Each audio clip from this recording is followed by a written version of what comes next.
নমস্কার বন্ধুগণ, home study চ্যানেলে আপনাদের সবাইকে স্বাগত। আজকে আমরা দেখব কিভাবে ব্যাংক থেকে উইথড্রল করা হয়, ব্যাংক থেকে টাকা উইথড্রল করা হয়, সেই ফর্মটা কিভাবে আমরা লিখতে পারি। তো এই বিষয়টি আমরা আজকে এই ভিডিওর মাধ্যমে শিখব। তো যদি ভিডিওটা ভালো লাগে থাকে তাহলে অবশ্যই চ্যানেলটাকে সাবস্ক্রাইব করে দিও, লাইক কমেন্টস শেয়ার করো। দেখো, আমি একটা আমাদের ত্রিপুরা গ্রামীণ ব্যাংকের কি নিয়েছি, উইথড্রল ফর্ম নিয়েছি।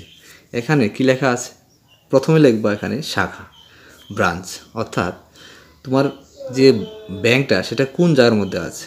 ধরো আমি লিখলাম মেলাগড়, মেলাগড়, ঠিক আছে। মেলাগড় লেখার পর এবার কি লিখবা, ডেট লিখবা। দেখো এখানে ডেটটা, তুমি যেই তারিখে টাকা তুলবা সেই তারিখটা এখানে লিখবা।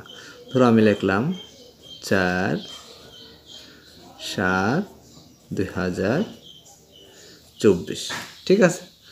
তারপর এখানে কি লিখবা, কি লেখা আছে এখানে, কি লেখা আছে, please pay self or barrier rupee. এখানে লেখা হচ্ছে এখানে তুমি কত টাকা তুলবা তোমার সংখ্যায় কথায় লিখতে লাগবে এখানে, হ্যাঁ।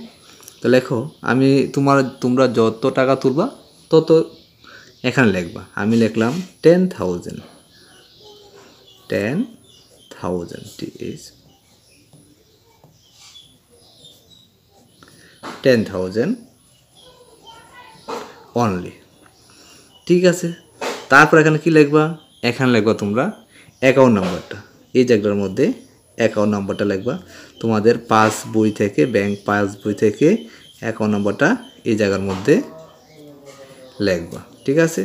তারপর এখানে আবার তোমার অ্যামাউন্টটা বসাতে হবে, কত, আমরা কত লিখলাম এখানে 10, এই